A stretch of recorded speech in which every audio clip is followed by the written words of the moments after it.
Perhaps we should start with a few questions whilst we wait for Jevan to join. Yes, indeed. So hopefully he is not going to be taking too long.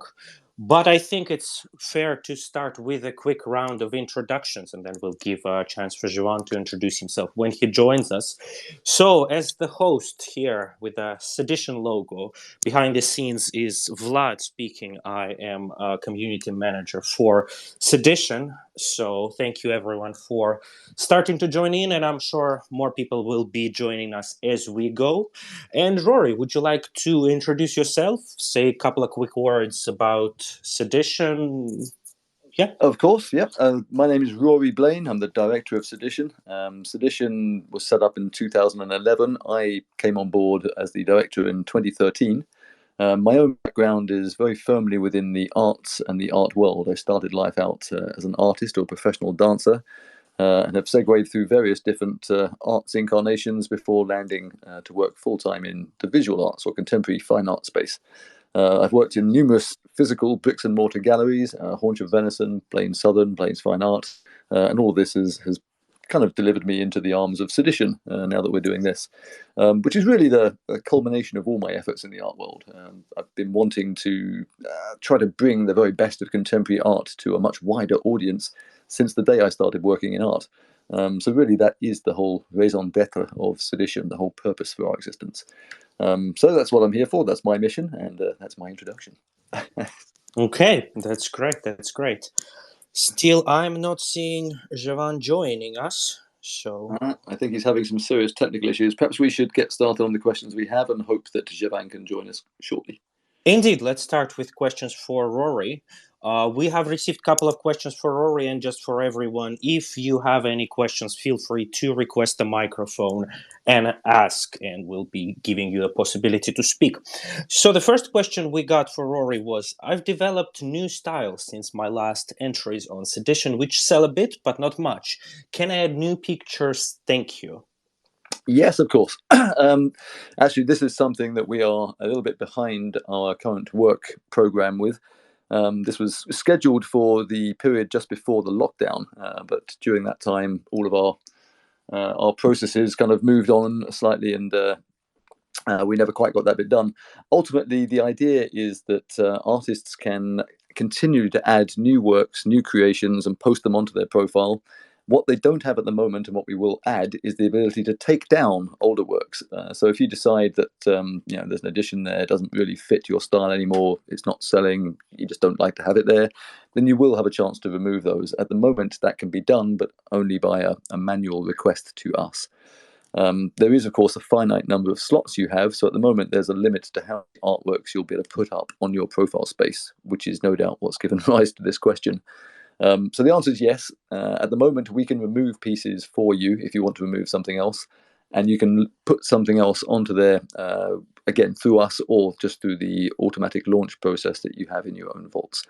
Both of those can be done. The only thing that we can't do, and this is very important, is if a work has sold, or if only even one single edition has sold, it can be removed from the site, it can be removed from sale, but the record of that work, the profile, the description, the image of it, etc., must remain on the site as a resource for the person who collected it.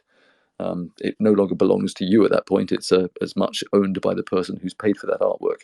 So even though no other artworks might be available, the record, description, and what upholds that work on the site will remain in place.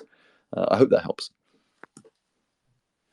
Okay, I'm sure it does, and of course it does make sense that when you sell something digital, is like you sell something physical. You can't just reach out into people's vaults and take that out. Of course, that would be quite defying the purpose of digital art and digital ownership.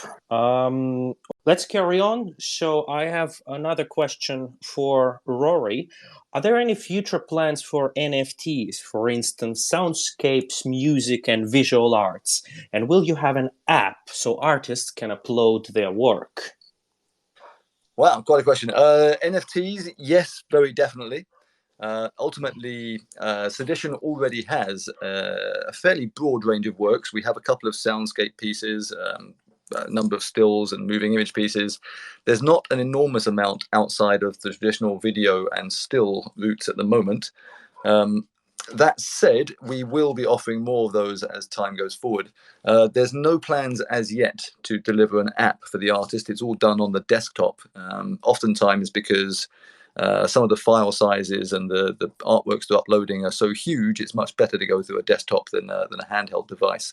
Not to say that might not change in the future, but there's no plans immediately for an artist app. The NFTs, soundscapes, different pieces, generative art, all of that definitely is included in our future, yes.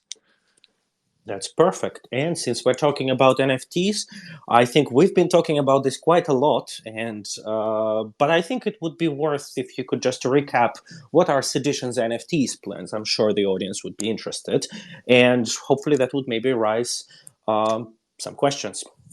Of course. The plans. Okay, that's a very gentle lead into a very long answer. Our plans for NFTs are as follows. Essentially, the story that kind of underpins Sedition is this idea that we had already invented our own version of NFTs. This is entirely true. We created the digital edition when we started Sedition, and because a blockchain and the technology didn't exist at the time, we did our own version of NFTs. It works, and it's worked very well, but it is still a centralized way of keeping records, which quite simply has been outdated and bettered by the decentralized version. So we've been looking at this for some time, and we've been wanting to make the switch for some time because we think it's an ideal technology for digital assets, ownership, tracking provenance, all the things that Sedition is about. The reason we are late to the party, the reason we haven't done it yet, is not accidental. It's not, we just woke up and decided NFTs would be a good idea. We've been looking closely at this for a very long time. It's just that it didn't do everything that we wanted of it first. The primary things it didn't do, or the primary things that we had concerns with, were the ecological impacts of the technology. I don't want to go into the detail of it too much, and truth be told, I don't understand the technical implications that heavily myself.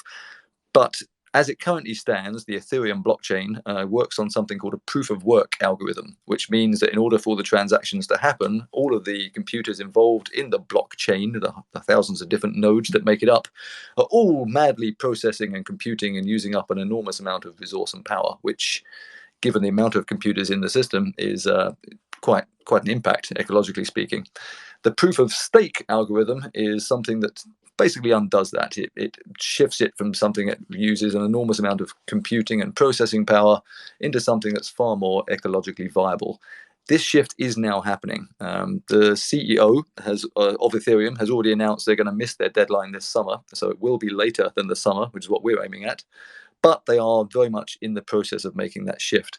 So our game plan, our strategy here is that we want to be on that blockchain. It offers better liquidity, it offers better depth, better pricing, more mature smart contracts. It offers everything that we want, really, except for the proof of work algorithm. So our intention is that we'll be stepping onto that and putting our first NFTs onto the blockchain this summer, around about July. And then we'll be expanding that as it moves forward. We're making a very limited use of the proof of work blockchain whilst it is still running as a proof of work blockchain. Our intention is very much to uncork the bulk of our efforts there once that shift to proof of stake has happened. We're not completely naive. We know this has been spoken about and mooted for some time and still hasn't happened. We believe it is happening. If for any reason it spins out ad infinitum and perhaps we got it wrong, perhaps it doesn't end up happening, if that's the case, then we will pivot to an eco-friendly version. There are too many artworks on Sedition, and it's too important for us to get it wrong. So that's what we're doing. We're setting out our stall here. We're saying that this is where we're making the entry. This is the blockchain we're making the entry on, but subject to these conditions being fulfilled. If that doesn't happen, we'll make a change. Okay. Thank you for the answer, Rory. By the way, I do have to say that I see here in the audience there are people whose profiles I'm just quickly checking, who are artists and crypto artists. So we would be very happy if you wanted to join in, share your perspective, join the discussion. So you should have the option to request the microphone and join our discussion. We'd be happy to hear your perspectives, what brought you in, and just engage with you and answer any questions you might have. So feel free. And I'm getting the first request, so I'm just going to be approving that. So, Ricky, there you go. Hello. Well, actually, I came in because I saw that you were having an AMA with Jevan, and yeah, we appear to have misled you. I know. Well, Jevan is hopefully joining us shortly. He's having some technical. Yeah, and then when you started talking about NFTs world, I was like, yes, because I've only been trying to get him into the space for ages. I've known Jay for about 20 years. He's one of the most talented directors on the planet. So excited to the fact that he's actually in spaces and sharing what he's doing. So I was like, oh yeah, wow. But yeah, I thought I'd come up, but you know, Jay might be one of the most talented technical people on the directors on the planet, but you know, technology and Jevan just. I couldn't agree more. It's actually very similar to myself. A lot of the more artistically adept people I know are not necessarily the most technologically adept people I know. Sometimes the two come together and marry up. Others don't.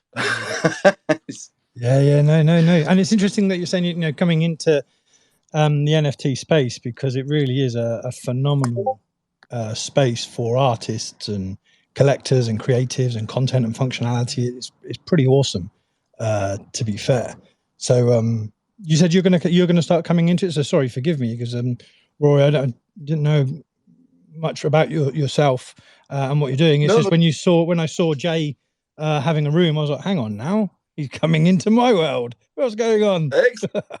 Well, I can tell you how this should happen. Obviously, a lot of this will be dictated by Jevan himself, but ultimately what we're doing on Sedition is we sell digital artifacts, digital artworks, and we thoroughly agree that Jevan's works are exquisite, just extraordinary. Anyone who's listening now, if you haven't had an opportunity yet to view Jevan's works, do take a look. If you go to the site and Google, or just look at the front page, actually, Jevan is right up there right now. The works are an incredible body of artworks. They're a collection of pieces where he's basically had a group of dancers interpret the character and the idea of a city and a location through dance within that location, and then connected these up with a series. So there's one called Moving Barcelona, one called Moving Dallas. There are 3 in London. We've just relaunched one today called Moving Southwark. And there are a series of these that will keep adding to it. But individually, they're stunning. As a body of work, they're absolutely extraordinary. And I couldn't recommend them more. I mean, okay, I'm biased, I'm a dancer, but I love them anyway. They really are stunning. Now, what we're about to do for these, which relates to what you're saying, these works will come onto the site as digital editions. But in the long term, what we will do is enable anyone who has collected one of these works to mint it themselves as an NFT. Now, it's not quite as simple as just taking it from the site and minting it onto any contract you want. You'll have to use the mechanism that Sedition provides from your vault. So there'll be a recommended wallet there. If you're cryptocurrency fluent and you know what you're doing, you can put your own wallet there. If you don't, we'll guide you through it and show you what to use. And then if you wish to turn it into an NFT, you can do that. You'd pay the gas fees yourself. You'd list it on the blockchain, and the whole piece would be then listed there with your ownership on the blockchain and that artwork as an NFT. Now, that itself doesn't change anything, except for the fact that your ownership record is decentralized and public rather than centralized and private. However, the minute you choose to sell it again, that changes everything, because you can now choose to sell it on Sedition, on the trade, on the platform there, and the marketplace that we have. But you can also choose to take it off the site, drop it in a drawer, sit on it for 10 years, take it to the OpenSea marketplace, and sell it somewhere else entirely. The other person who buys it can then come back to the site, look at it anytime. It will be recognized as an official part of a Sedition edition. What's different about us compared to the other platforms is, for us, the art and the artist are front and foremost. That's what you're buying. It's not an NFT with cryptocurrency backing and valuation, although it is. That's not its purpose. Its purpose is that it's an artwork. And so when you come to Sedition, you are provided with an entire suite of apps and players to enjoy it as an artwork. You'll have an Android app, an iOS app, an Apple TV app, a Google Chromecast app, an LG Smart TV app, a Samsung Smart TV app, and a suite of others that we're in the process of building. Above all else, they're artworks. They should populate your house, your office spaces, the pieces you want to beautify and impress in your world.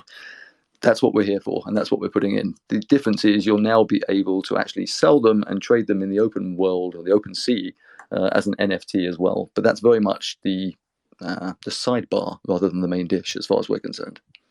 So you said about the app. So with that then, and if you're going to have that app working on other platforms like the Apple and the like, does that mean that you would be able to create a playlist with the app of the NFTs that have been purchased on the platform? Because that's one thing with Yes. NFTs at the moment that Very would be much so. really pretty cool. So that's pretty awesome, because currently displaying these NFTs can be quite tricky. It's absolutely impossible. That's one of the key things we're doing. Sedition's been doing this for about 10 years. But if you go to the site right now, even though they're not NFTs, you can buy a collection of works and you can reorganize them into a playlist of any duration or any mix that you want. If you're a subscriber, then you have access to every single available work on the platform, and you can make a playlist that lasts for 24 hours long if you want.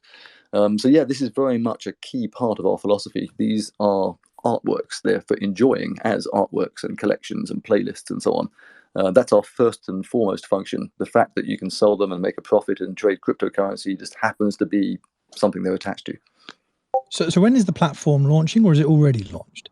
The platform Sedition is in place and has been since 2011. If you go to seditionart.com and explore there, in fact, we had a launch just today for Jevan, so his new work of moving Southwark is on there with a bunch of stills right now, and you can buy that there. You can play that through all the apps, through all the Stevies, through all the apps I've just mentioned. You can play all these artworks and enjoy them. The only difference at the moment is at this moment, they are not yet NFTs, but they will be. So with those NFTs, are you putting the whole of the films on, or are you putting part of the films on, or is he releasing images? It'll be what will be on Sedition. So if it's on Sedition, that's what comes on there. Okay, come on, Jevan, up you come. Oh, the longer you take to get up here, Jevan, the more embarrassing stories I might share. Well, we could get started, but the good news is our colleague is now helping and troubleshooting Jevan. I think we might have figured out what the issue is, so I think it will not take that much longer. But yeah, if anyone else has any questions in the meantime, yes, I see now Jevan was able to join as speaker. So that's good news. So now, Jevan, you should have a mic button and you would be able to mute and unmute it. And with that, you should be able to speak.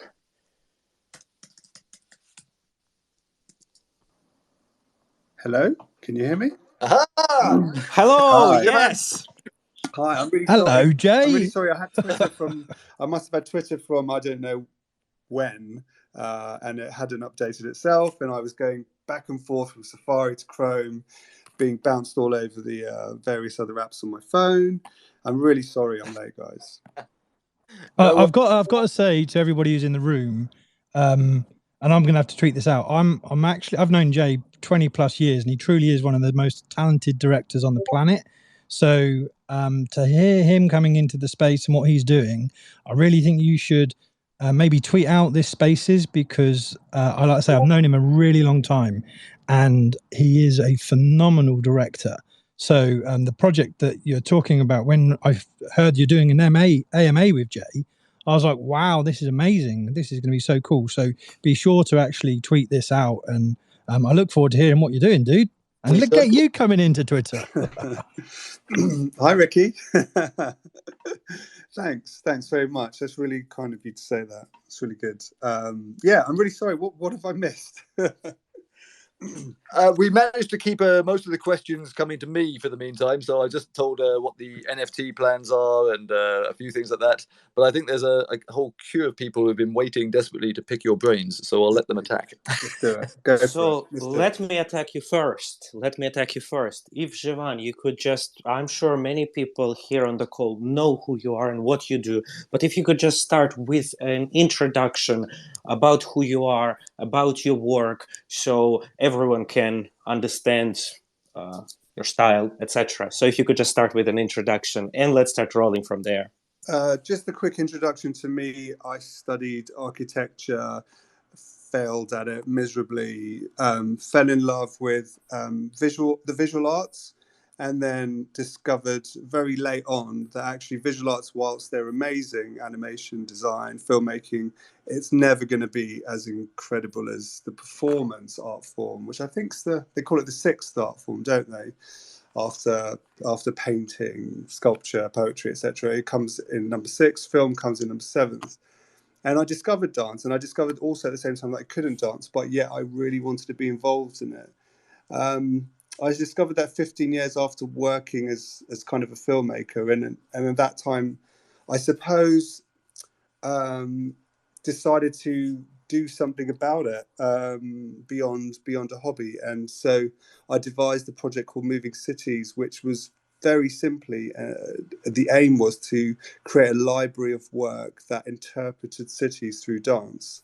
It was a challenge more than anything else. It was a challenge to myself.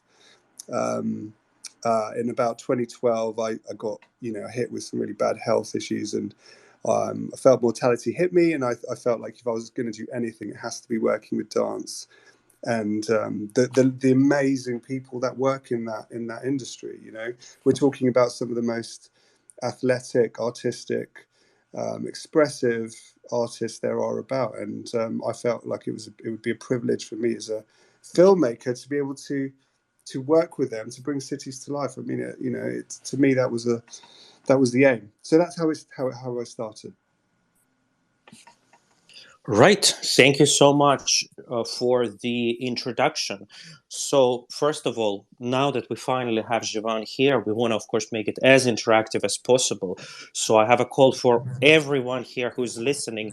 Do please, if you have any questions, request the microphone so you can ask your question live. And in the meantime, if maybe, Jevan, you could, before anyone has requested the microphone, tell about your latest release that has just landed onto Sedition. The latest release is called Moving Southwark. It's a collection of some of the back in 2015 when it was made. It's a collection of what I felt were some of the most exciting contemporary dance artists out there that I really wanted to work with.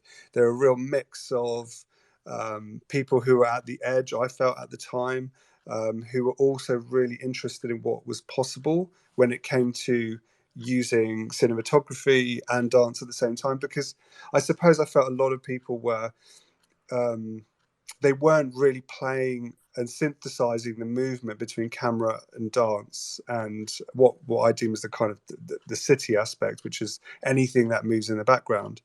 And I felt that was the real interesting place of I suppose exploration. Sure, take a dancer into a warehouse, do amazing things with them, and explore them as a moving artist. But what's actually so much more interesting, I thought, and the reason behind making Moving Southwark was what happens when you try and synthesize those three things in one, and those three things being a city, the dancer, and the camera. Can you orchestrate something that brings them all together? Is it possible to compose them in the same way that you compose, a drum, a trumpet, and a violin? Is it possible to see them all as parts that can be put together? And so that's what Moving Southwark and this latest release is all about. It was at the time trying to work with people who really believed that was, I suppose, possible. Can I ask something on the top of that? Because you've actually touched on something I was quite curious about myself. My first one was, obviously, I was looking at the works. It works incredibly well. I was wondering, I'm not second guessing this, I'm curious to know what led you to it. Wondering why you chose to film those sequences in black and white rather than colour. And allied to that as well was going to be the idea that you've got, you mentioned contemporary art. But there's quite a formalized style to many of the artists or dancers that you're using there. It is certainly contemporary or ballet. Was that a deliberate choice? Is that what you were drawn to, or it just happened to happen organically? We did, I suppose we did a casting session, and in that casting session, we met quite a few dancers, and I suppose we felt that we went with the ones that we felt could really respond to the locations and the ideas we had in mind, because it wasn't just about their skill level as an artist. There's just so many incredible professionals out there, but it was about how they could respond. Could they go beyond just being choreographed? Could they bring something more to it?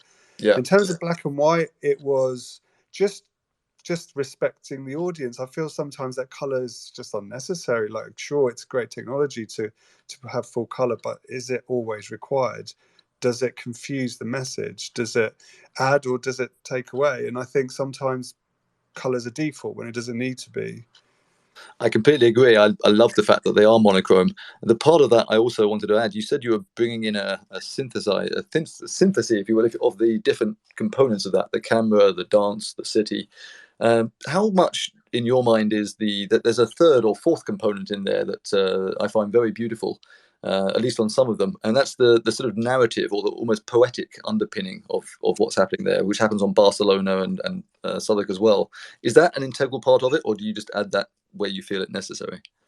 I suppose it's to evolve. Like I said at the beginning, it was started as a collection. So in the same way that you would want to write a collection of books, or you'd want to make a collection of pieces of music that you put in an album, it was a collection of pieces of work, and each one would be a city. And by the time I got to Moving Southwark, I was like, I really need to introduce the Italo Calvino esque inspiration into this, because that guy in his book Invisible Cities really inspired the thought process behind Moving Cities in the first place. And for those of you who don't know his work, he's basically this kind of amazing magical realist writer who wrote a book called Invisible Cities, which is all about alternate realities.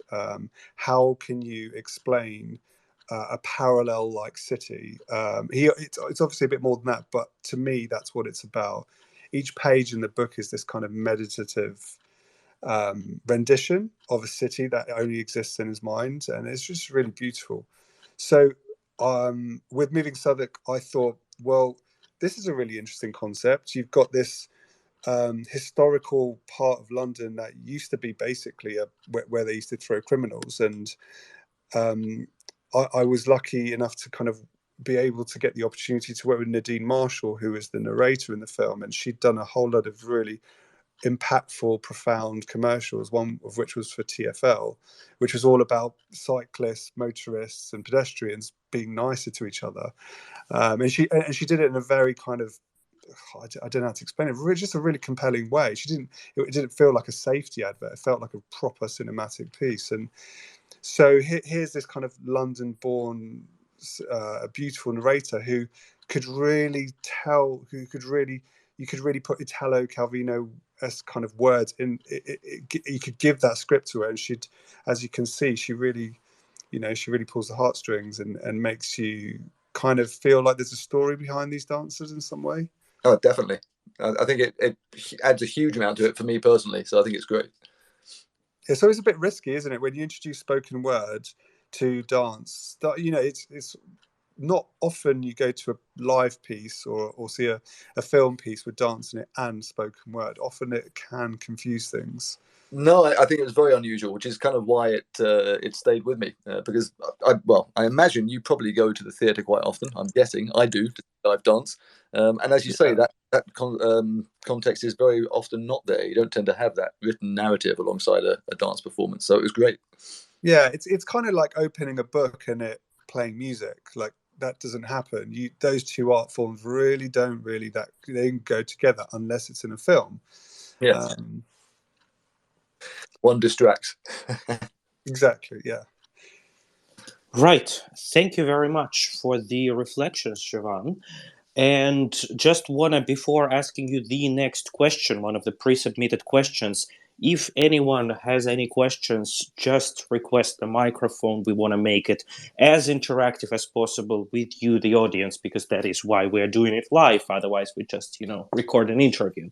So, yeah, please fire up any questions that you have. Don't be shy. Ask your questions. And in the meantime, the question that was pre-submitted is, if Jevan, could you please tell how you approach or work out the choreographic structure for your ideas and music to tell your story? For the music specifically, or was it for all the elements? I believe it would be for all the elements, but especially for the music. So if I start with the dancers, I tend to not choreograph so much. I tend to give them as much creative freedom as possible. I say, look, this is the idea, this is the story, this is the location. How would you respond to it if this was your stage? How would you, if there's no audience and you're completely performing internally, how would you respond? You're right in the sense that whoever asked that question is right in the sense that it would be nothing without the music. The music's integral. And I suppose on most projects, I do this thing which I suppose I call working backwards. So I'd listen to a piece of music that really inspires me and try and work backwards and figure out what was going on in that composer's head when they were making it. And that really informs the way I work when I'm filming and with the dancers. I like working that way because music's non-visual, well, it is visual, but it's audible. So sometimes I suppose I just think that often the music, if so, what does that place look like? I hope that doesn't sound too pretentious, but I genuinely mean that, because I think some composers, they, where was that? What does that world look like when they were devising or coming up with those chords? What does that world look like? And I think that's quite a nice way of working, I suppose. Okay, and we have a request to speak, Hello. which I've just approved. So go ahead. Hi. Hi. Hi. Hello. My name is Dan Correa. I am from Hong Hi. Kong. I am a media designer. Hello. Can you hear me? Go for it. Oh, yeah. Actually, I think this is not an accident. I'm really looking for a community, just to express my idea, myself, and my stuff. And I'm so glad that I met Jevan. I really admire your work. I think I want to tell you honestly, I want you guys to understand. Okay, I just want to tell some background of mine. So I studied architecture for 6 years. I'm, and then I worked for 2 years to take my internship. After taking my internship, I didn't take the examination or licensure. I I transferred to landscape designer. So I work with the environmentalist, I work with urban planners and stuff. And then I found myself, I'm not happy with it. I love graphics since I was young. I love signages. I love branding. So I tried to, I'm here in Hong Kong. I was transferred from Manila. I'm a Filipino. So from Manila, I was transferred to be part of the Hong Kong design team. So I'm working now with Hong Kong design team.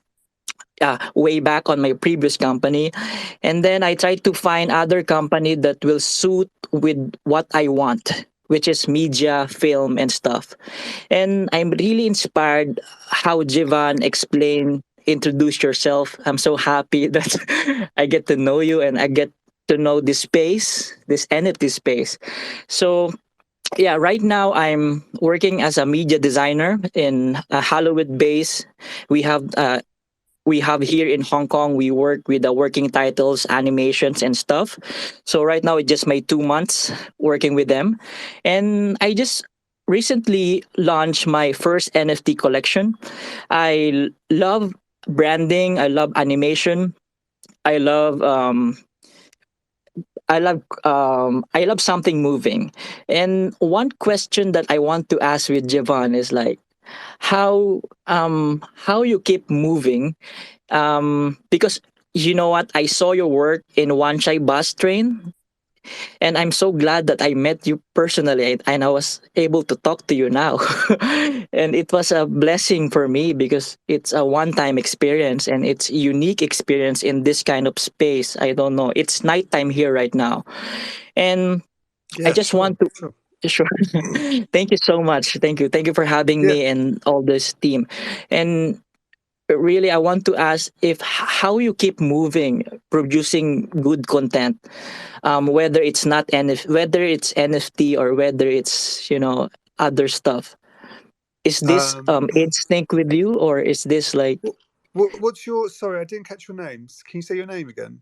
Okay, my name is Dan Correa. Dan. Dan. Hi, Dan. Yeah. Hello. Firstly, I loved hearing your story. That's great. It's always lovely to hear people who've, I suppose, taken a chance, and it sounds like you have a little bit and still are taking a chance. In terms of Hong Kong, yeah, I haven't been allowed, I suppose, to come over and see it because of COVID. Well, I suppose I am allowed, but obviously because of COVID, I haven't been able to see the piece of work that I made out there. It's very good. Yeah, for those of you who don't know, so I was commissioned by MTR, who run the railways pretty much all over China and Hong Kong, to design and create a 220 meter wall, which is a journey called The Last Train, or what is it's called This Is Wan Chai, but the concept behind it was The Last Train, where dancers are running through the station to make the last train. It's quite hyper realist. If you see it, it's quite surreal. Yeah, it's super surreal. So that's what you're referring to. So, but in terms of answering your question, really easy.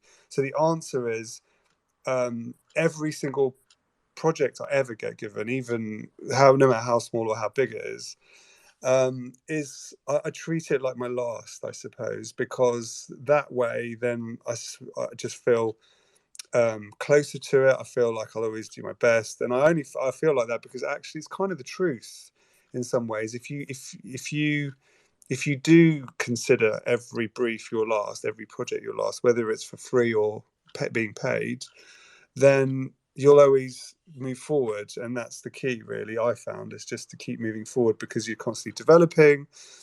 Yesterday I was a filmmaker, today I want to be a dancer or a stand-up comedian or an author or whatever, whatever you want to be. You can't just assume that's a static position. That's kind of not how nature works, as I see it. And so there's lots of art forms to get involved with. I've dabbled in a few and been terrible at all of them.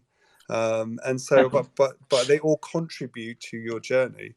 But anyway, yeah, thanks for your question. I think that was really interesting. Great to hear from Hong Kong. I think we could argue with the statement about being terrible at all of them, but thanks, Jevan. Dan, this is Rory, the director.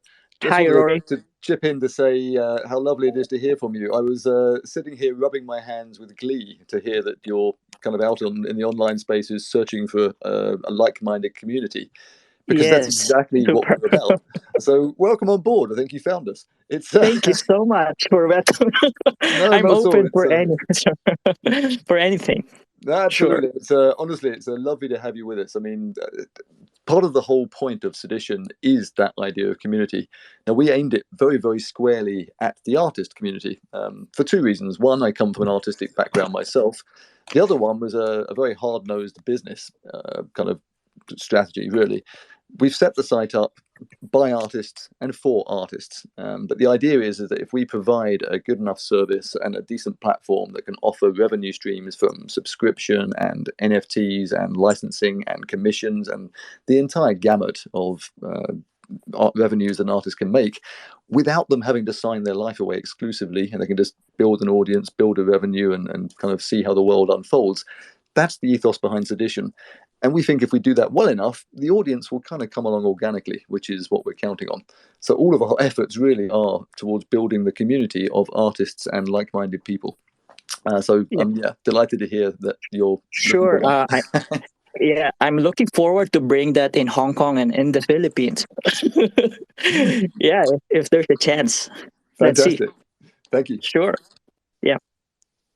Thank you so much. And if anyone else wants to jump in and ask any questions from Jevan or any questions from Rory, we would be more than happy to hear from you. I see lots of people here with interesting profiles, so don't be shy.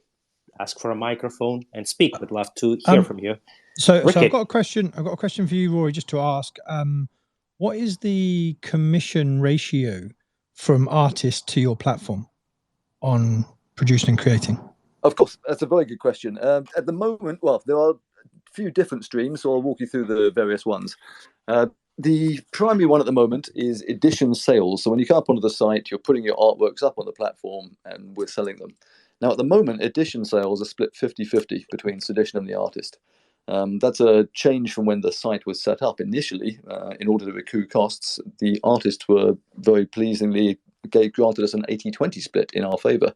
Now, that was purely a gesture of goodwill from the artists. It was never supposed to stay that way, but they knew what we'd put in to set the whole thing up, and they wanted to help us recoup those costs, which is an important part of the genesis of Sedition, because that support and that willingness to get involved and dirty their own hands was so important to getting us up and running that I don't think Sedition would exist without it. So it really has been an artistic project in that side. So sales there are 50-50. Now that's actually going to change somewhat with the advent of NFTs, because quite understandably NFTs, which remove things like galleries and middlemen and that whole ground for taking a larger chunk of that commission in the first place, that's no longer in place. So the NFT splits tend to be quite different.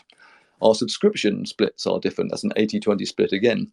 And if you're looking at licensing or commissions, generally speaking, they're a bespoke level. Licensing starts on the basis of a 50-50 split, but actually gets negotiated individually. For example, there was a recent artist work who was laser projected onto a building, high-rise building in Singapore. Now, the fee for that was around about $30,000 for the week, but the split between Sedition and the artist was essentially 65-35 in the artist's favour. So these things are negotiated individually based on what's there. NFTs, which will become the standard thing going forward, currently the market is generally edging towards an 80-20 or an 85-15 split as a standard. We're going to align pretty closely with that. I suspect we might have a slightly larger cut in our favour, possibly something like 75-25. We haven't decided exactly what that will be yet. The reasons for this is simply because we are offering more and taking on bigger costs in doing so. For example, NFTs normally are just a basic thumbnail of 50 to 100 megabytes. We're interested in putting out proper artworks, so they're not going to be 50 to 100 megabytes. What we're doing is having a secure URL that points to the server which will host the artwork, whether it's a terabyte, a gigabyte, however large you want it to be, as complex as it needs to be, it will sit there. We also provide a suite of apps and players, so you actually get to use and enjoy them as artworks. So you'll have an iOS, Android, Apple TV, LG Smart TV, Samsung Smart TV, etc., etc. The first and foremost point of an artwork on Sedition is that you can enjoy it on all the screens and things in your home as artworks. We don't limit the devices. It's not like Apple. So if you happen to have 30 iPads, 20 smart TVs, and a bunch of laptops, you can have your art collection on every single one of them in your home. But what we do is make sure that we recoup a high enough percentage of costs to cover our costs as well. To be honest, this has never been an issue for us. Almost universally, the artists recognise that we're providing a service, that's slightly more advantageous for them, and which is exactly why they've been very supportive of us in setting this up. At the moment, the prices are still predominantly 50-50, but that shift will come with the NFTs and go much more in the artist's favour. I was going to say, because I want to come back to Jay with a question in a second, but I think that the 50-50 ratio is that then in the traditional world, in the Web 2 world, you would be doing promotions, you would be doing marketing, you would be doing a lot of that for the artists. Obviously, in the NFT space, that gives them the Web 3 self-sovereignty. I think that when you say you have that how are you going to then qualify those artists? And also, where you say the app will be working on the different TVs to be able to showcase the work, does the artist or does someone have to subscribe to then that service? Because you said you're going to put it on a server. So are you using AWS or are you using IPFS? We actually use both, but right. Primarily AWS. The way it works at the moment is, yes, it's on the servers. All of the artwork's on servers because that's how we deliver them. The NFT, essentially the thumbnail attached to the NFT, is just that, a thumbnail. The more complex part of the artwork is housed on our secure servers, and the secure URL in the contract is what points to it. So yeah, basically you do have the option to have far more complex works that are not what you're currently seeing in the normal NFT space. And yes, we do provide players to allow those to be viewed on smart TVs or frames or projectors or whatever it is that you want to use around your house. But isn't that, though, with AWS rather than IPFS, means that you wouldn't actually necessarily own that because you'd be able to change that on AWS anyway, whereas IPFS means that you would own it if it was a piece of art? I see what you mean. You'll still own the piece of art. What's happening is the owned file that you'll have is going to be stored on the server. The one that you're actually feeding to play is the one that's going to be on AWS. It's a workaround basically to enable you to play them as artworks. The original file is owned by you. The NFT attached to it is owned by you and can be sold by you. But in order not to oblige our audience to have to purchase loads of hardware and equipment to play it back, we basically store the same version of the artwork on a server, which is then provided for them to play it as an artwork. It's kind of what Sedition's always done from day one, really. And this is our way of making that work in the NFT space. And, So and you'll where still where do the artists and creators find this, or where do they get to find out more about this? Is this on like your pin tweet or on your site? We communicate Richard? directly with the artist on Okay. the site. We're still having those conversations at the moment.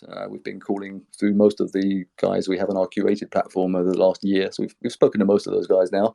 Open platform artists are too numerous, and we won't be making individual calls to those guys. We'll simply communicate via email on that so they understand exactly what's coming up. The mechanism to do all this will exist on Sedition. So when you come to Sedition as a curated artist, we do all of that for you. We'll take the work off your hands. You give us the files. We set up the launch. We do the promotion. We do the adverts, the social media promotions, and everything else that we do on there. We'll do the same thing for open platform, but not individually. We do it for open platform as a whole. So the artist will find everything there. It'll all be laid out for them, as will the audience. So there won't be any surprises for them. Okay, cool. So, one thing I would say is if the ratio is into the artist's favour, then that will certainly get more adoption, because in the NFT space, that is definitely something that enables artists to move to platforms, because the foundations or some of the OpenSeas, the platforms that take the larger percentage tend to actually distract a number. But if you're going to actually do a lot of promotion, a lot of other things, then it'd be interesting to see how that ratio works. Yeah, for sure. But I mean, the only percentage extra we aim to take is, put it this way, I would say that we are confident we can justify what percentage we'll be taking. I'm not Okay. interested in, I am an artist. We set this up for artists. My whole purpose here has always been to empower artists so they can set up a career, develop a pipeline of revenue, essentially live without having to sign away. One thing Sedition will never ever do is ask Jevan or any other artist to sign up exclusively to the site. I know lots of our competitor platforms out there try and do this. I know they always say, okay, if you're on here, you can't be anywhere else. To me, that's a nonsense. We'll never ask you to do that. I can't believe anyone would even consider doing that. We want your artworks to be exclusive. You shouldn't have the same artwork for sale at different prices on different platforms. That will undermine your market and undermine any faith in what you're doing. But you as an artist should be everywhere. You should be on as many different platforms and as many different outlets as you can get your face onto. The higher your profile and reputation, the better it is for you, the better it is for us. Okay. That's very much a part of it. There's a lot of very talented NFT artists actually in the audience right now. So it'd be interesting to see what they think when you have another AMA. Well, guys, in all sincerity, come and give us a try. I mean, we're not. I'm sitting here pitching our wares to you, but we wouldn't expect anyone to take anything on faith. Give us a try, dip a toe in the water. If you think we're worth the proof of the pudding, then you'll want to work with us. And if you don't think we are, you won't. Well, thank you for that, and I'd certainly like to explore that a little bit more with you. And Jevan, one of the questions I have for you, considering all the cities that you've filmed now, which has been your favourite so far, and where would you really, really love to go to next? I was going to ask that. It's a bit of a unfair question, I would say.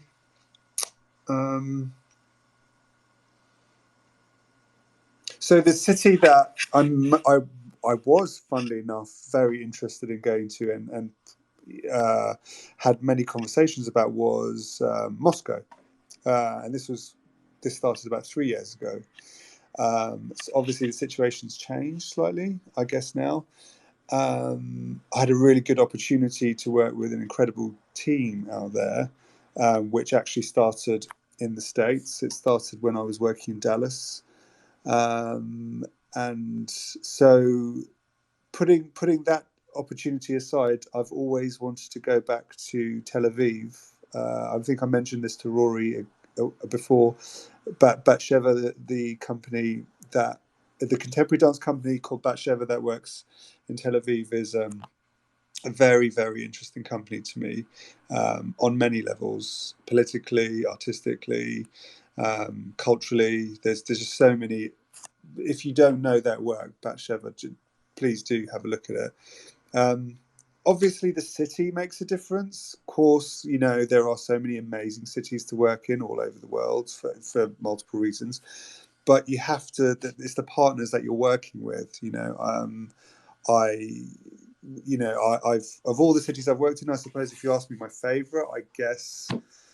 I suppose Yerevan in Armenia was a massively, to me, because I'm half Armenian as well, it meant a lot to me to be able to go there and have the privilege of working across the art forms while I was there. But yeah, it's I suppose the thing that people might not expect me to say is that I do see a lot of the cities as the same, actually. And no one wants to hear that where they live is the same. No one wants to hear that. But the people are what make the difference. They really are. I think I could go to a city that you, Ricky, would have had a terrible experience in, and I would go there and have a great experience, and vice versa. So it's the people that are in the city that make the difference, not the place. And so some of the best experiences I've had have actually been in the most unexpected places. Who would have thought, most people in the States don't regard Dallas as a culturally artistic place, but my God, it's got so many things going on, far more interesting than the East Side or the West Side to me, because no one's looking at it. It's quiet. No one goes there.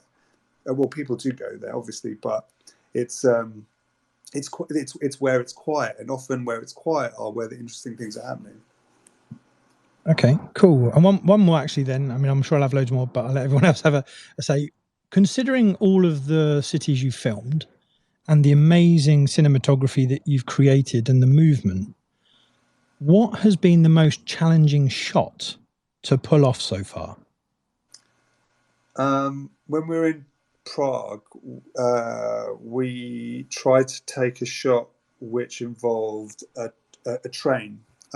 So we were working with the local partners there at the time. The British Council was involved. The transport, we had various stakeholders in the transport sector involved, and we all orchestrated, choreographed a shot where a train was coming towards a dancer very slowly. It wasn't a train; it was a tram. And that was really difficult to do because we knew the timings around it. It was essentially a stunt shot, but safety is paramount. And I would say the most difficult shots I've ever had to do are where we want to do something ambitious that looks ambitious on camera, but yet is very safe to do off camera. So those are always the challenging shots. And when you ask me about, I suppose, the most challenging shot, I would have thought, if you've seen any of the work, it always involves moving infrastructure, so trains, trams, buses, and we kind of, because we aren't working with Hollywood budgets, we often have to use really, really long lenses to cheat the perspective. So you feel as an audience member that train is much closer to that person than it actually really is. So we use kind of the lenses that you expect to see on a football pitch, where the goal and where the striker on a centre half and the goalpost are like standing next to each other according to the camera. We use that to bring the dancer and the moving parts of a city together. So in that respect, those shots become safer.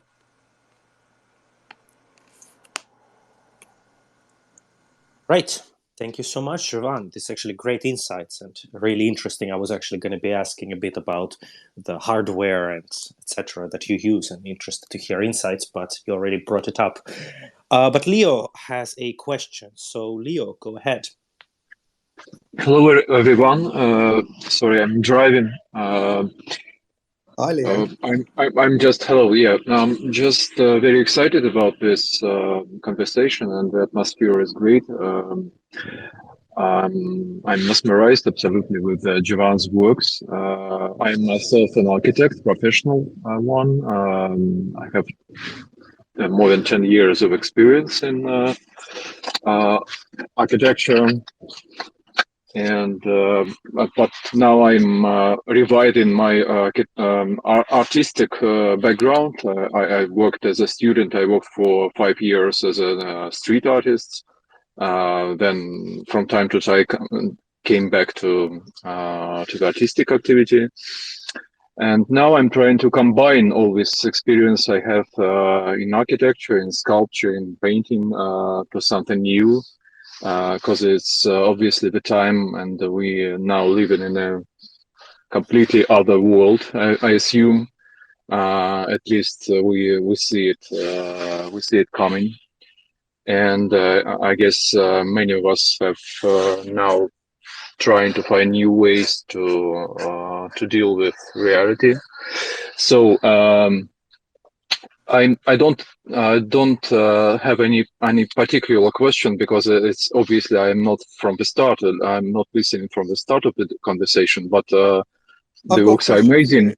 I've got a Yeah. question for you, actually. So, I work with architects quite a lot, fortunately, and I always find what's so interesting about the relationship between architecture and dance, and there kind of isn't one, I suppose, in the mainstream that you can point at, but architects generally are tasked with creating space. And what's really interesting is that dancers kind of are doing the same thing. Yet there's no real cross section. There's no real intersection. There's no real obvious one. They don't really ever come together for anything, really, do they?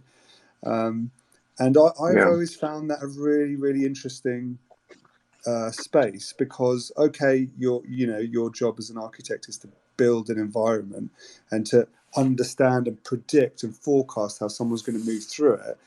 Yet the dancers and choreographers' job is kind of to carve that space, and to, if you ever talk to a dancer, it's all about how they use the space, be it a stage, be it a platform, be it site specific. So there must be a commonality there somewhere, but I suppose part of the work I do is kind of looking at that and seeing if I can find it. So it's not really a question for you. It's just more of an observation. Yeah, it's a conversation. I understand. That's completely the feeling that I have when I listen to what you're saying. Because the question actually I would like to ask you is what's for you is more is primary, the body, the human body, the dance, the movement, or an architecture? What comes first? What comes next? I think that's like asking a composer what instrument you prefer. Yeah, I genuinely think that the answer is in the composition. It's really, I don't think a conductor or a composer or a band member would ever say, I prefer that instrument over the other in isolation. It's very difficult to say that, because what ultimately you're trying to do is combine them together. Going back to the idea of synthesizing, it's about bringing those things together and seeing what pops out. So yeah, I suppose I would prioritize some over the other, but I would never say that dance is above music or that cinema is above dance. Or do you know what I mean? It's that they in this particular example, they all really have to meet at one point and churn out a new idea. If I knew the answer, I wouldn't actually ask it. Like Tolstoy once said, if I knew the answer to the questions, I wouldn't write War and Peace. Think the only thing that holds back architects at the moment is technology, in the sense that, and I mean that's coming through with 3D printing and various AI and stuff, but world building and space building will soon be fairly as seamless as dance. I mean, if you say to Rory, hey, Rory, illustrate some ideas on stage, he'll be able to bang out, within 30 seconds, the most interesting concepts. For an architect, right now, it will take you days, weeks, hours, it'll take you months to say, here's an idea for this space.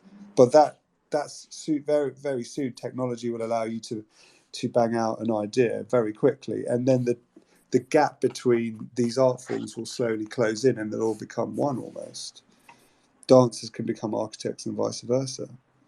That's an interesting concept, particularly with the rise of the metaverse and everything else. This idea of everything channeling or homogenizing into a single vanishing point on the horizon. That's quite profound, Jevan. Yeah, I kind of, if you think about the way technology's, allowing us to just get faster at connecting with the audience. Yeah, it's the immediacy of dance, to be able to connect without anything. You could get up on a stage and be naked and just do your thing. A cameraman needs a camera. An architect needs various tools, various materials to do what they do. I think sooner or later they're not gonna have those barriers. Yeah, I think you're right. It's completely changing. It's an amazing thing. Yes, and I was just thinking about the comparing for example, the old architecture, the Baroque style. The people then, at that time, people were dancing in their costumes, and they very much was similar to the architecture. And now, lots of artists in dancing and photography prefer the naked body or kind of naked body in order to make it more pure, the idea, right, the concept. So the architecture does, basically. We liking very much clean forms, the concrete, steel, and we do not do decoration anymore. Basically, we prefer the idea, the concept, naked concept. So in that sense, I feel the comparison and similarity in body movement and the architectural structure. So I completely see your inspirations in this, I assume. I think you said something, Jevan, a moment ago that I think is already happening, because a lot of friends who are in the NFT space and who are fairly well known now in the space actually were architects. And because of the metaverse and the ability to have no limits on what they create, they are able now to create the most beautiful sculptures in all these virtual landscapes, which in turn, which is one of the beauties of NFTs, of content, functionality, technology, art, photography, film, dance, uniting all of those skills and arts together gives a lot of architects who have actually left building physical designs into the metaverse. So I think those barriers have come down already, and I think we'll just see more and more. I think what's interesting about Ricky being in on this conversation is that, I met Ricky 20 years ago when he was an incredible animator, and he's obviously come a long way since then, still running his animation company, but he did 3D animation, and 3D animation then and now is fairly different, but it's still a science. It still requires you to have a real skill set that you just cannot learn on YouTube in a day. It's a discipline, a little bit like karate in some ways. It's something that takes a while to understand before you create something in 3D. And that, again, coming back to what technology can do, sooner or later, I don't think it will take a long time to create something in 3D. I'm pretty sure that if you ask Ricky how long it would take him to make, a 1 minute 3D film 20 years ago, and how long it'll take him to make that now, the answer will be a whole lot shorter.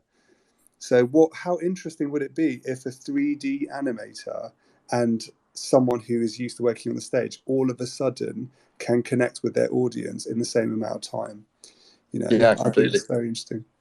Actually, that's Ricky mentioned something else there, which brought to mind an artist that's coming up shortly. There's been a lot of talk. I mean, Jevan mentioned it, Leo mentioned it, the architect, this idea of space and the way that certain forms or disciplines interact with the space around them. And actually, in my experience, that's true across the board, certainly in dancing.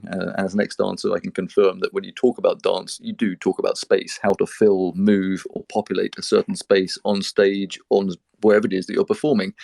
But actually, that's true across the board. Every architect I know talks about space, negative, positive, and how they fill those areas. Most of the interesting artists I know talk about space, particularly sculptors and people interacting with physical art in that way. Yeah. But also the same on paintings as well. They talk about the space within the canvas and how it interacts with different parts, and empty space gives rise to other ideas on different sections. So it's absolutely fundamental across art. But what you just mentioned about a lack of space giving rise to people creating sculptures in virtual space, this actually is the story. There's an artist on the site called Luigi Honora. He's a French artist. He's an interesting guy. In fact, we're going to do an AMA with him in a few weeks' time. But he's basically a sculptor. He trained as a physical sculptor, but then he moved to Japan and Tokyo, and obviously physical space is at a premium over there. They all live in high-rise apartments. So he had to stop being a sculptor, and to get around that, he started sculpting virtually. So all of his artworks are these incredible sculptures that just exist in 3D virtual space on the screen. But he was basically born as an artist or a virtual 3D sculptor by virtue of the fact that he was crammed into a Japanese apartment and didn't have that space. So that process that you're talking about there, Ricky, is happening whether by necessity or by choice, but it's happening all the way across the board now. And yeah, it's fascinating. It's a whole new world. All right, next we have had a couple of people requesting the mic, so I believe Mike, you are next, so go ahead. And after that, Jeff, it will be your turn. Hi there, Mike speaking. I'm from Vienna. Can you hear me? Yep. Yeah. Yeah, Hi. very nice discussion you have going on there. Funny enough, I'm an architect too, or more or less I studied architecture. Oh, not again. But came to CG like over architectural visualization. So I'm in the business like for 20 years now, and started more doing artworks more like in traditional animation.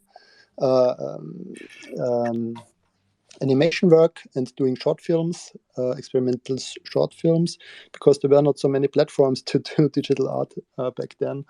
And yeah, that's when I found Sedition. It was like I was really hyped because I thought of it like of a great way to show artwork. And I also bought like a few pieces like in 2014. I'm having the question more like of the platform you want Sedition to see in, because right now I'm doing more of trying to switch to interactive art forms, and I also did a piece for a German museum, like an interactive web piece. So my question would be, because you have more like the traditional art forms like pictures or like moving pictures like movies. Yeah. Are you thinking of going to interactive art forms, like to show interactive 3D models? Because right now at the school, at the university, we had today the discussion where this art form, like also where the techniques are going and shaping the new art forms, like interactive art, VR, AR, the whole immersive techniques that are already there. So are you planning to open showcase those Sedition also to these forms of artworks? Yeah, that's a very good question, and something I look forward to being asked. It usually comes up in these AMAs because it's such a fundamental question for Sedition.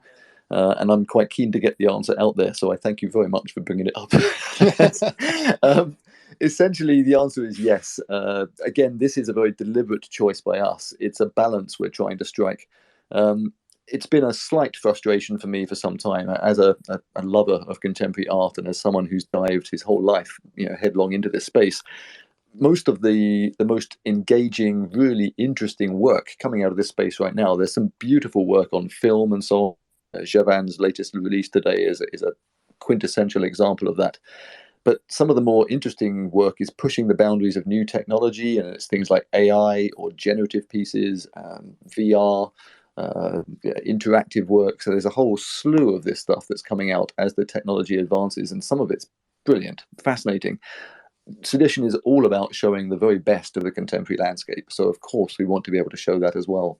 The reason we're holding back at the moment, you will find some pieces on the site that are derived from those art forms, but they are derivations rather than the art form itself. And the reason for that is that we try very hard not to oblige our audience to have to buy lots of expensive hardware to see the artworks. We have the philosophy that if we can deliver it via the app, via a basic screen, so your smart screen, your app, your phone, your laptop, then it's easy to do and very cheap for the end user. Anything else, the holograms, the interactive pieces, the generative works tend to require a little bit more of a problematic setup. That barrier is coming down and moving fast because technology is growing apace, as we well know. So I expect that we'll have some of those works very soon, but realistically, that's probably still 12 months away. Nice, thanks a lot. My pleasure. Thanks, Mike, for your question. And Jeff, it's your turn.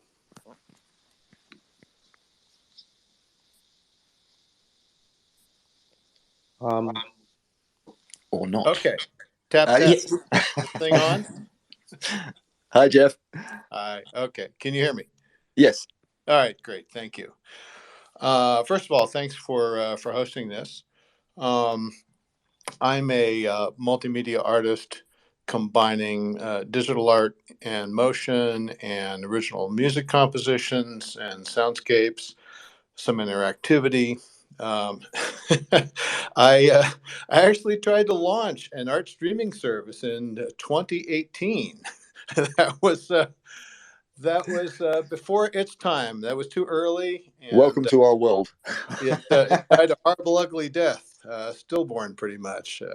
So I'm really, and one of the missing links was the available consumer technology that you guys have really mastered with the app landscape that you have. So hats off, hats off, hats off.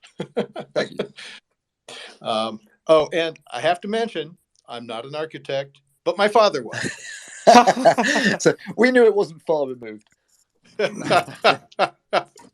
So I guess my question is, I have two questions for Jevan and possibly Sedition. So how does one tap into, begin approaching, creating works for public display in these larger venues, whether it's, public spaces, whether it's integrated into the architecture or it's temporary projections, commissions, someone mentioned briefs, how you tap into that world. So as a digital artist, how do you begin really thinking about treating that as a business model? And the other question is for Sedition, which is I'm very excited about the NFT news that I heard today on this Twitter space, and I've been developing an NFT collection. Have not launched it yet, and been looking at platforms. I'm really excited about what I'm hearing and wondering about timeline and how I tap into any updates about that. Perfect. Well, in that case, sorry, Jevan, let me jump in and do this bit, and I'll hand it to you for the more interesting answer.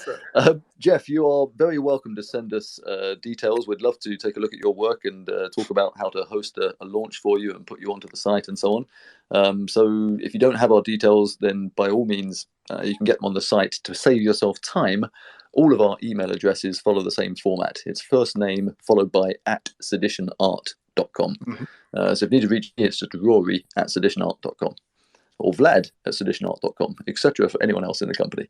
So go ahead and send us through anything you want there. Jevan is probably going to have a far more granular and helpful suggestion for a route to market for public displays and that kind of thing. But to plug my own business again, what I would say is that this is something that Sedition offers. If you're on the site, there are multiple revenue streams. The first and most obvious one you see is when you come to the site, you set up sales, whether it's NFTs or just digital editions, and you get the sales price and the split you see there. The one behind that you don't see as much is subscription. So anyone who's subscribing to the site, a proportion of those revenues go to the artist. Another one behind that is licensing. Now, this is where anyone on the site, corporations and companies around the world, contact us and ask us to use those artworks for public events. So, for example, in the last year, we are the official artwork provider for Marriott International Hotels, their Edition brand of hotels. We've done a project with Samsung where they preloaded Sedition artworks onto a number of their screens for 3 years. The artists all got paid license fees for those. We've done a number of different displays for a Jimmy Choo shoe launch. There was an event in Singapore, a projection over the Grand Palais in Paris. These are all public events, a commission for the CES trade fair. And they're basically charging between, say, $50,000 to $500,000 for each one of these. It's much higher fees than you see for the edition sales on the site. And all of these are organized by Sedition and communicated to the artists. So that is one route to get to public displays. But now Jevan's going to give you a number of others. Actually, just 1 second before Jevan, sorry, I'll just interject since, to complete talking about Sedition. So I just want to give everyone also here a call for action that I've seen many very interesting profiles today, artists, crypto artists, etc. If you're interested to partner with Sedition, many ways how you can reach out to us. One way is do connect connect with us here on Twitter. You can send DMs. We'll reply to you. Happy to discuss things, schedule calls. Yeah, with that being said, Jevan, go ahead. Hi there, Jeff. Your question, can I just ask your question again, please? Okay, so I'm used to creating artworks for the screen, but I am trying to wrap my brain around how one gets their work into public spaces, whether it's embedded in architecture, temporarily displayed on whatever walls or whatever. You see projections on buildings. How do you approach that from a standpoint of finding those opportunities? You mentioned briefs, I believe, and how does that world work? How do you get into it? And are you talking about digital opportunities, digital Yes. Outdoors, right? Okay, so Public, particularly, or indoors. So that's a really good question, because I guess in one way you wouldn't want to make an amazing piece of work and for it to just live online. It would be nicer to have it live elsewhere. So I do understand. I'm pretty sure I've asked this question many times. I suppose the only thing I can share is that any time that I've had my work shown in these places, be it in a digital display, a kind of a billboard, or one of these architectural LED screens, I've been quite fortunate with moving cities in that it's been a lot of people have offered to license it. I wouldn't say purchase it, but license it or use it or ask to exhibit it within installations, exhibitions, media spaces, external media spaces. There was one partnership that I was involved in with Standard Vision, who are quite an interesting company in the States. They have they're responsible for the LED screens within MIT on that campus. I met them in Los Angeles. I won a prize. I think it was in some kind of film festival in Los Angeles, and as a result of that prize, one of the kind of strands to it was to have the work shown in the Los Angeles Standard Vision screen, which was it was kind of downtown. It was this huge kind of set of digital screens which are separated all over a building, and the work kind of comes through it as some kind of mosaic. It's quite a sight to see to be honest, any work on it.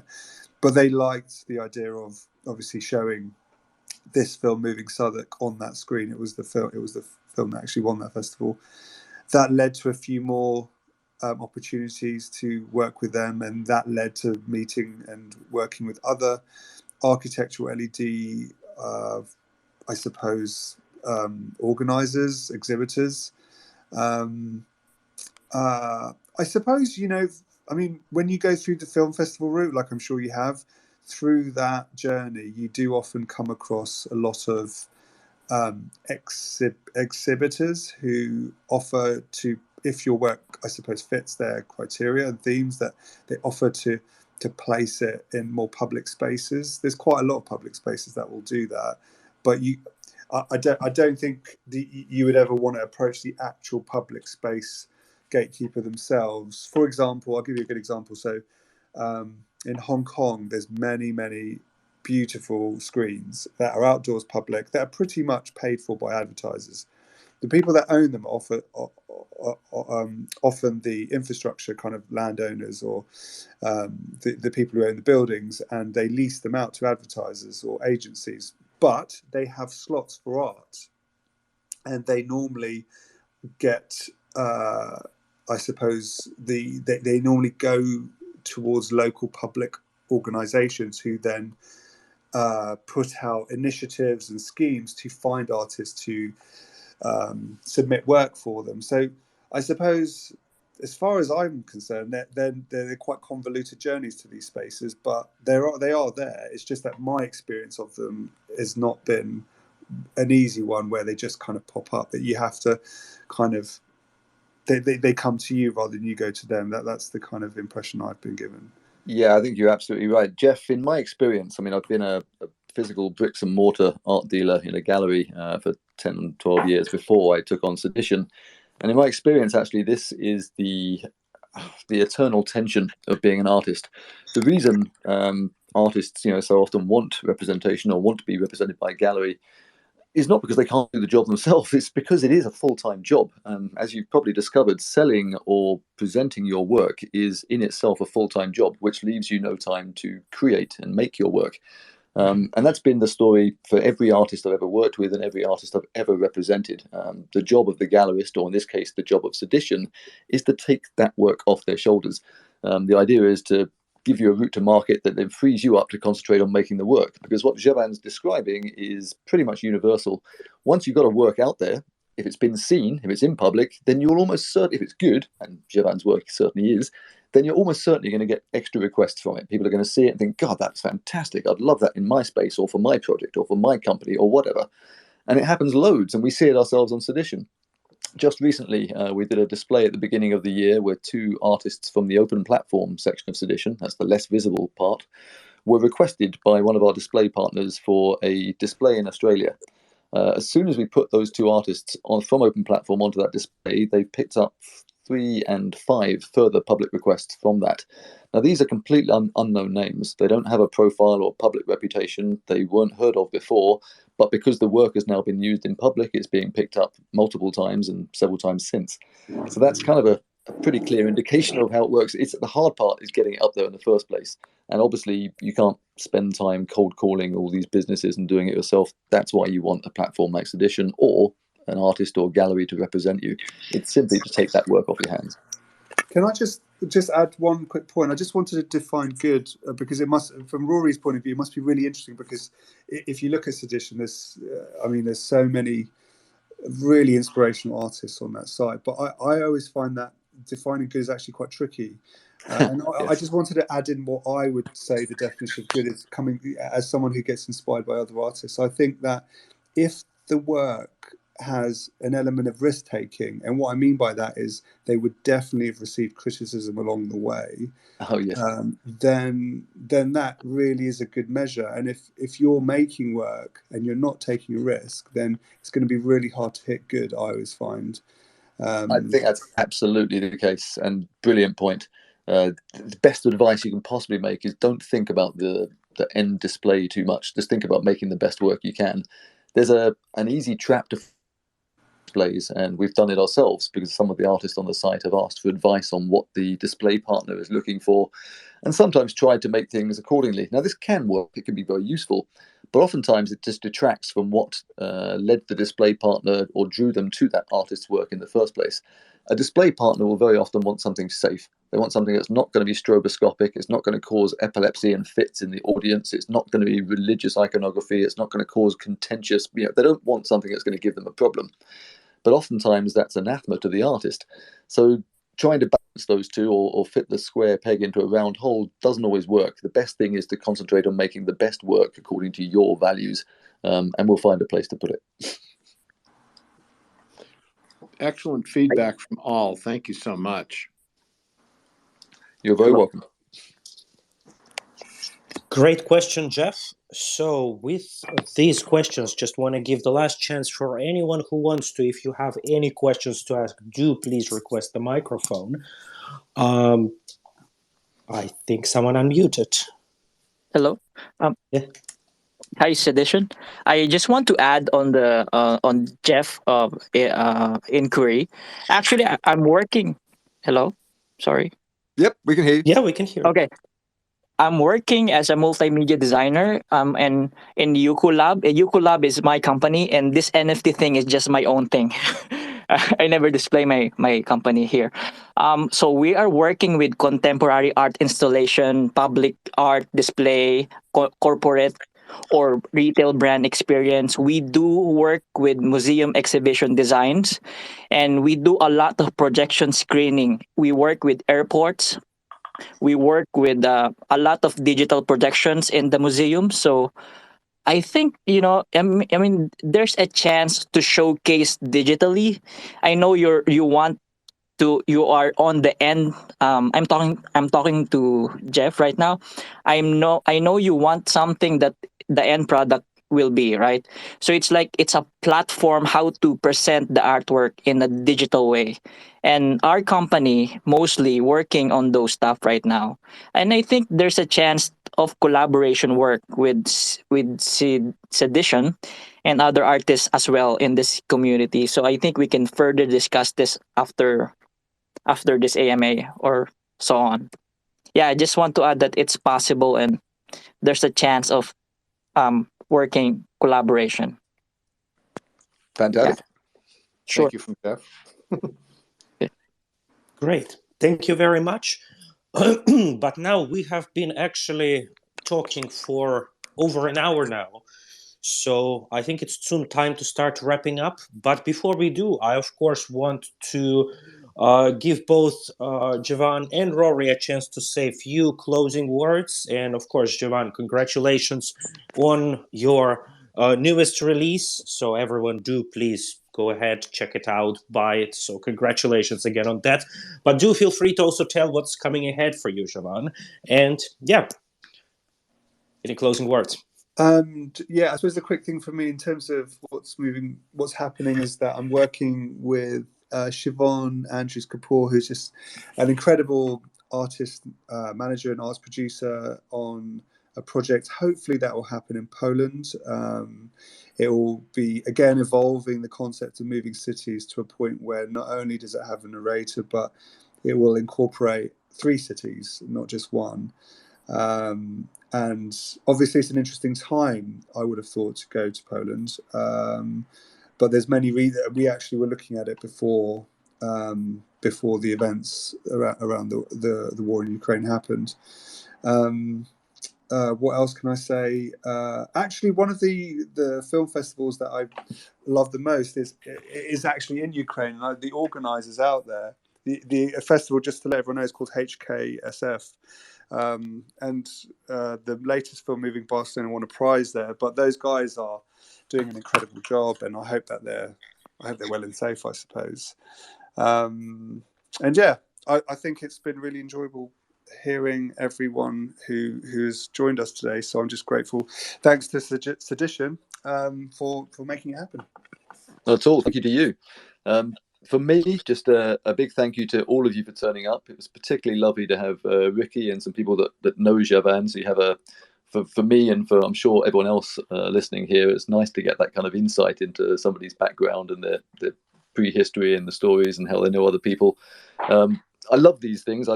These AMAs were something that Vlad had wanted to set up when he came on board. As soon as we started doing it, I realized how incredibly valuable these are. And I mean that more from an ideological perspective. I mean, from us in Sedition, I can't tell you how enjoyable it is to have a situation where all of a sudden these numbers and sort of figures appearing on a screen turn into real people who are asking questions and actually have opinions. It makes everything so much more interesting. So it's really lovely to have you guys with us. I'm delighted you spent the time to dial in. Please do keep coming back. We've got plenty more very interesting artists coming to join us soon, and hopefully we'll have Jevan back to talk about something again in the future. Definitely. Great. Thanks, Rory. Anytime. Right. Thank you so much, Jevan. Thank you so much, Rory. So do please check out Jevan's latest release, just seditionart.com. It's straight there, a hero image on the site. Check it out. If you love it, buy it. Connect with us, connect with Sedition. By the way, we also have a Discord where we'll be updating more about our NFT plans. So do please feel free to join that. That's a good point, actually. We've just launched our Discord channel and it's virtually empty. So we do need you there. On top of which, we will be communicating a lot of our NFT plans through that space. So please do join us there. Yes, easy to find it. So you just go to our link tree. It's in the description of our website, and it's the second link. So sorry, in the description of our Twitter. So just go into link tree, and it's there. Ricky, I was just going to say, I look forward to seeing what you're going to do and how the NFT side of it unveils. Because actually, last year I hosted the first NFT show in the UK at Excel London.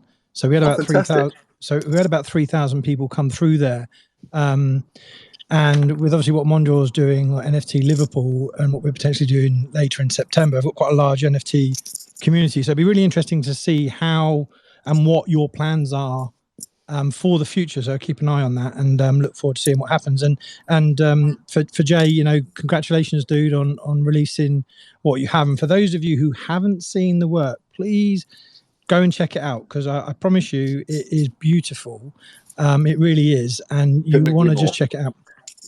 Definitely. Ricky, let's have a chat on another channel. It might be a good time to see if there's something we can do to bring our communities together. 100%. 100%. More people that come into the NFT space, and the more stages everyone shares, then the better, and better for easier everyone. it is for everyone to understand. Completely. So, yeah. Thank you, guys. All right, guys, it's been a pleasure. Thank you so much. And hopefully we'll see you all again next time. It's been a pleasure, and what a better way to finish it. Thank you, everyone, so much, and stay tuned. Thank you. Yeah. Thank you. Yeah, thank you. Bye-bye.